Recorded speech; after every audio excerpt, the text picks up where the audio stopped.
बोलो शिव शंकर भगवान की जय। उमापति महादेव की जय।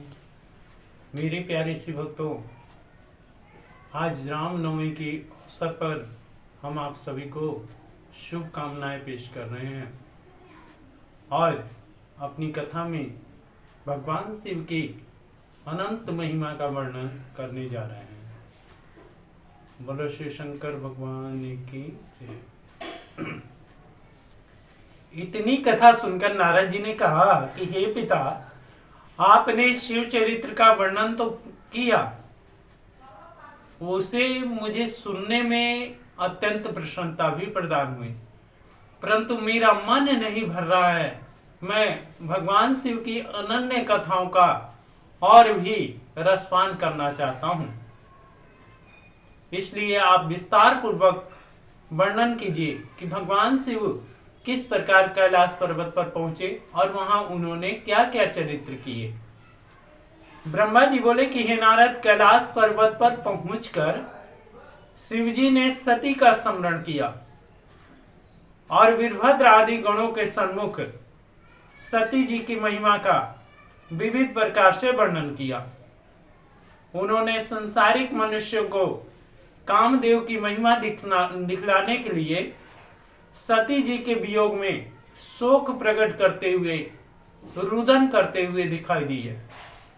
अनेक प्रकार के चरित्र दिखाए। तदुपरांत वे बहुत समय तक एक ही आसन पर बैठकर ध्यानस्थ रहे। जब उन्होंने बहुत दिनों तक उस समाधि को नहीं त्यागा, उस समय उनके ललाट से कुछ ऐसा पसीना पृथ्वी पर गिरा जिसके कारण एक परम तेजस्वी पुरुष की उत्पत्ति हुई। उस पुरुष के 4 हाथ थे, एक लाल वर्ण का वह पुरुष था। अपने कंठ में माला पहने हुए अत्यंत शक्तिशाली था।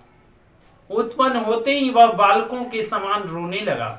हे नारद, उसे देखकर पृथ्वी ने अपने मन में यह विचार किया कि उस बालक का पालन पोषण स्वयं मुझे करना चाहिए, क्योंकि यह परम तेजस्वी प्रतीत होता है।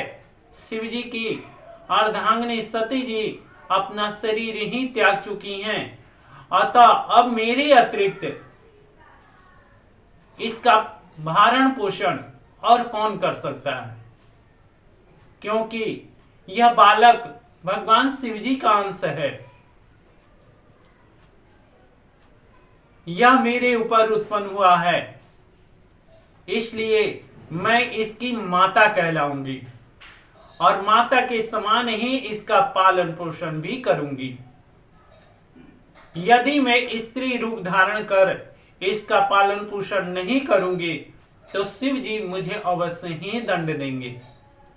यह निश्चित करके पृथ्वी ने अपना स्वरूप स्त्री के समान बना लिया और उसे देखकर यह प्रतीत होता था कि मानो कामदेव की पत्नी रति जी हूं। इस पर अथवा भगवान विष्णु जी ने मोहिनी स्वरूप धारण कर लिया हो। ऐसा सुंदर स्वरूप बनाकर पृथ्वी उस बालक के समीप जा पहुंची और उसे अपनी गोद में उठाकर अपने सतनों का पान कराने लगी, दूध पिलाने लगी। वह बार बार देखकर हंसती और उसका मुख चूमती थी। शिवजी ने जब उस पृथ्वी को इस रूप में देखा तो उनकी अभिलाषा जानकर मुस्कुरा पड़े। फिर उसे संबोधित करते हुए बोले कि हे पृथ्वी, तुम्हारा बड़ा सौभाग्य है जो हमारा पुत्र तुम्हें दिखाई दिया। तुम प्रसन्नता पूर्वक इसका पालन पोषण करो। यद्यपि यह बालक हमारे पसीने से उत्पन्न हुआ है, तो भी वह तुम्हारे नाम से प्रसिद्ध होगा, अर्थात सब लोग इसे भौम कहकर पुकारेंगे। यह बालक तुम्हें अत्यंत प्रसन्नता को प्रदान करेगा। हम इस प्रकार पृथ्वी से कहकर जब शिवजी ने उस बालक की ओर देखा तो उसके हृदय का शोक घट गया। तदुपरांत पृथ्वी उस बालक को लेकर अपने घर लौट आई। तदुपरांत उसका पालन पोषण दुलार सब चीज करने लगी। वह भौम नामक बालक शरद काल की रात्रि के समान निरंतर वृद्धि को प्राप्त होने लगा। जब वह बालक बड़ा हुआ तो शिव जी का पूजन करने के लिए मधुवन में जा पहुंचा और अत्यंत भक्ति पूर्वक भगवान शिव जी की पूजन करने लगा।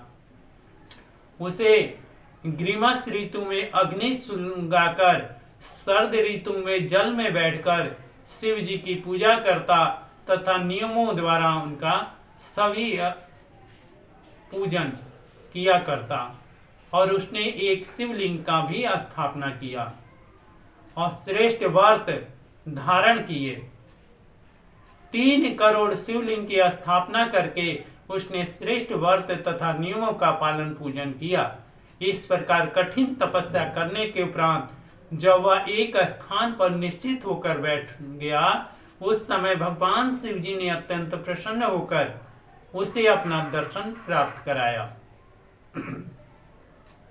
हे नारद, शिवजी के दर्शन प्राप्त कर भौम ने सर्वप्रथम कठिन शब्दावली में रचित उनकी स्तुति किया।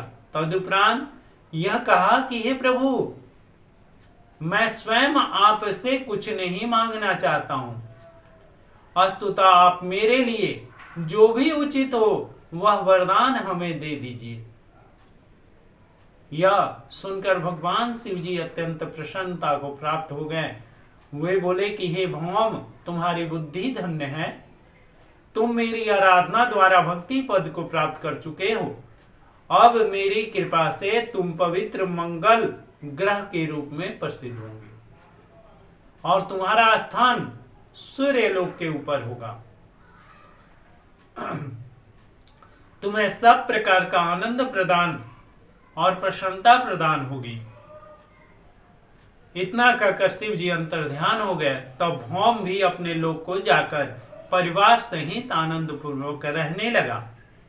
हे नारद, शिव जी के इस पवित्र चरित्र को सुनने अथवा कहने से धन, संतान, सुख की प्राप्ति होती है एवं संपूर्ण प्रकार के रोग और कष्ट दूर होते हैं। बोलो शिव शंकर भगवान की जय।